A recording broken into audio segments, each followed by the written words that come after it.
Déjà 15 jours que j'ai lancé cette saga. Voilà la deuxième vidéo qui va traiter de la mise en place des terres, stabilisation des sols. Il y a un poste auquel on ne pense pas toujours, c'est les aléas d'un chantier. Je vous montre comment anticiper sur ce type de poste. Et très bientôt, nous allons attaquer la construction à ossature bois. Piloté sous forme, dans cette saga, de traités vidéo sur lesquels vous pourrez vous appuyer pour vos propres constructions. Et il n'est pas question de vous laisser faire n'importe quoi. Je vous encourage à nous suivre et tout de suite, bon visionnage. Bonjour à tous nos abonnés. Et pour ceux qui nous découvrent pour la première fois, eh bien, soyez les bienvenus. Le but de cette chaîne, en quelques mots, partager avec vous ma passion et vous montrer 41 années de trucs et d'astuces d'un artisan, mais pas simplement, c'est ce que vous découvrirez. Voilà une série de petites vidéos qui vont vous montrer le déplacement et la reconstruction de mon dernier atelier, entièrement en ossature bois. Toutes ces vidéos auront un thème et vous le découvrirez sur la miniature. Sur ces vidéos, je ne vous montre pas simplement ce que je fais. Je vous montre et je vous explique ce que je fais et pourquoi je le fais. Pour entrer, c'est très simple. Vous cliquez sur le médaillon de la chaîne et vous allez dans la playlist et là, vous choisissez le thème qui vous convient si je l'ai déjà traité. Pour ne rien rater, abonnez-vous, c'est gratuit. Et pour recevoir toutes les notifications, appuyez sur la cloche. C'est OK ? Alors si c'est OK, eh bien on se voit tous les 15 jours. Évidemment, pour lancer un tel projet, il faut des plans et avant tout coller à l'idée générale de la zone en fonction du cahier des charges. J'ai réalisé plusieurs projets sur mon ordinateur et je les ai soumis à l'architecte de la zone. Après moult déplacements, on est tombé d'accord sur celui-là. Ensuite, je suis allé voir mon architecte pour le mettre en forme et déposer le permis de construire. Car je n'ai pas le droit de faire des projets qui dépassent 175 mètres carrés. Et dans ce cas, je les dépasse et de beaucoup. Mais enfin, ça laisse de la marge pour construire ton propre projet si tu en as envie. Même si tu n'es pas architecte, tu peux aller jusqu'au dépôt de permis de construire et même déposer des demandes de permis modificatifs. Il n'y a aucun problème. Mais les archis aiment bien laisser planer le doute pour justifier leurs honoraires. À mairie, au service de l'urbanisme, tu trouveras toujours une personne bienveillante pour te guider sur les pièces à fournir et les bonnes cases à cocher dans le dossier. Je reconnais que ça devient de plus en plus difficile et complexe d'année en année, mais c'est faisable. Souviens-toi, tu n'es pas obligé de prendre un archi si tu te sens de faire tes plans. Pour info, dans mon cas, sur ce type de projet, du premier coup de crayon au permis de construire définitif, j'ai mis 6 mois. Voilà le projet de la ZAC des Piels. Situé dans un quartier de vie de 550 logements, avec une très belle médiathèque, une barre d'immeubles dédiée au commerce et activités artisanales, dont je fais partie. Elle comprend un supermarché Netto, mon bâtiment et un centre médical, et juste en entrant dans la ZAC, le centre des finances publiques. Après avoir nivelé mon terrain, comme nous l'avons vu sur la précédente vidéo, j'ai déménagé mon local, qui a été vendu à l'aménageur. Et j'ai déplacé tout mon matériel dans ce local provisoire de 100 mètres carrés. J'y suis resté 1 an, le temps de préfabriquer certains éléments du futur local. Ce qui mène à 5 le nombre de déménagements sur ma commune. Ce local étant sur la même zone, ça m'a simplifié la tâche et a limité mes déplacements sur zone.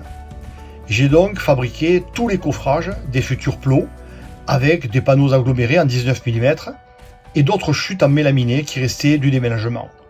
Les plots font 40 cm de haut et 95 cm de côté.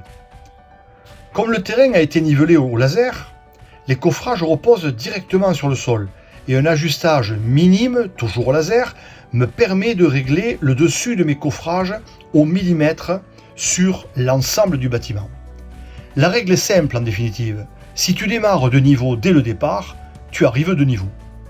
La construction à ossature bois reste une méthode qui n'accepte que de très petits écarts dimensionnels. Donc l'excellence est de rigueur. J'ai réalisé tous les ferraillages, paniers ouverts et des parts de poteaux en atelier. Et je les ai stockés en attendant dans ce local qui devenait de plus en plus petit à l'usage, tu peux t'en douter. Enfin, me voilà à la mise en place des paniers. Et comme tu peux le voir, avant de poser le panier, j'ai mis un polyane dessous pour ralentir le séchage du béton. C'est mieux un béton qui sèche lentement. La ferraille doit être décollée du sol. Tous les fers doivent être enrobés de 3 cm minimum de béton. Pas de fer apparent pour éviter l'oxydation. J'ai ensuite positionné le départ des poteaux pour la reprise de charge des poutres retroussées. J'ai décoffré le lendemain, après coulage des plots. J'ai ensuite enduit toutes les remontées de plots, de bitume en pâte, tout ça à la spatule, pour éviter de futures remontées d'humidité. Je n'ai pas attendu un séchage à 21 jours, comme c'est la règle pour cette manœuvre, car dans ce cas, je préfère ralentir le séchage. Souviens-toi, le béton n'aime pas les séchages rapides. Sur cette photo, on voit bien les dossiers de chaises sur lesquels j'ai reporté toutes les dimensions du bâtiment. Pour trouver une surface d'appui sur la totalité de la surface du bâtiment et couler la dalle, il m'a fallu remblayer. Après cubage, la quantité de terre ou remblai était considérable. J'ai consulté les vendeurs d'agrégats et après avoir fait mes comptes, j'ai vite compris qu'il fallait faire autrement. Lorsque tu te trouves sur un lotissement en pleine transformation, il y a des opportunités à saisir. C'est ce que j'ai fait. Juste en face de mon chantier, un énorme tas issu des fondations de la médiathèque me tendait les bras, sachant que pour évacuer les inertes, ça coûte un bras. Je suis allé voir le chef de chantier, qui a très vite compris que nous avions un intérêt commun dans cette affaire. Et sans contrepartie, il m'a abandonné environ 900 tonnes d'inertes. Charge à moi de les déplacer. J'ai loué le chargeur et le redouble billet, et me voilà à la manœuvre. Comme quoi, un peu d'intelligence de part et d'autre, ça aide, pas vrai?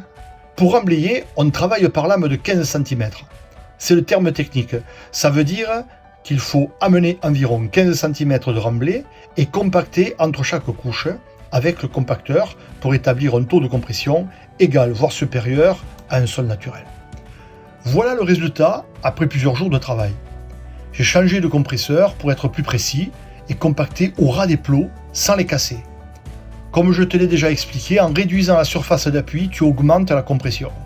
Avec ce type de rouleau 850 kg, ça frappe fort, très très fort. Il suffit de le faire correctement. Pour finir, une fois encore, la chance m'a souri. L'entreprise qui évacuait le reste du tas de gravier, resté là, sur la zone, m'a gentiment prêté son jouet le temps de sa pause déjeuner. J'ai réglé toute la parcelle en un clin d'œil, avec ce monstre de puissance. Merci, monsieur. Un grand merci pour ce coup de pouce inestimable. Avec le matériel que j'avais loué, ce jour-là, pour le même résultat, j'aurais mis au minimum 3 jours. Après avoir tout dressé, j'ai traversé une période de 3 mois de pluie intense. Toutes les entreprises et engins de la zone étaient immobilisés. Le terrain impraticable. Mais à toute chose, malheur est bon. Comme mon terrain était déjà remblayé, les fines sont descendues par tassement naturel lié à l'eau qui a gorgé les sols. Ah oui, les fines, c'est quoi? Dans un remblai, tu as toutes les granulométries. Du fait, les plus fines descendent au travers des plus grosses, par gravité, et l'eau est un excellent moyen pour accélérer le phénomène.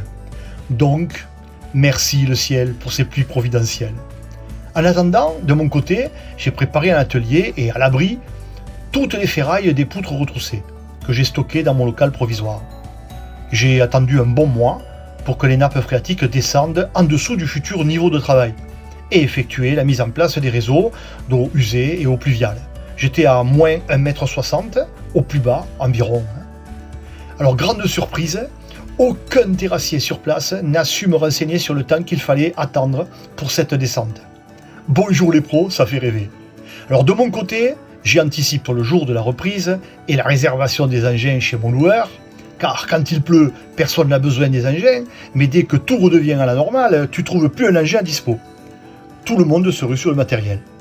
J'ai donc réalisé un trou de 2 mètres de profondeur, pas très loin de mon lot, bien en dessous de ma future zone de travail. Il était plein d'eau au début. Tous les jours, je contrôlais le niveau d'eau, et en 3 jours, j'ai eu suffisamment d'éléments pour faire une projection minimale. Allez, il y en avait au moins pour 1 mois. Mais avec le Mistral, ça a accéléré la décrue. Donc, me revoilà au travail pour la mise en place des réseaux.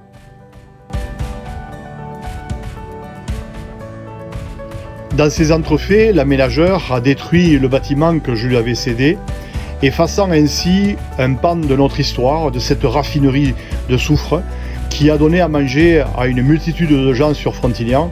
Et je voulais laisser un bâtiment à la mémoire de ceux qui y sont morts malheureusement lors de graves incendies. Enfin voilà, on a tourné cette lourde page de notre histoire et j'ai regardé vers l'avenir. Alors, ça vous a intéressé? Si c'est le cas, je vous prépare la prochaine. En attendant, prenez soin de vous.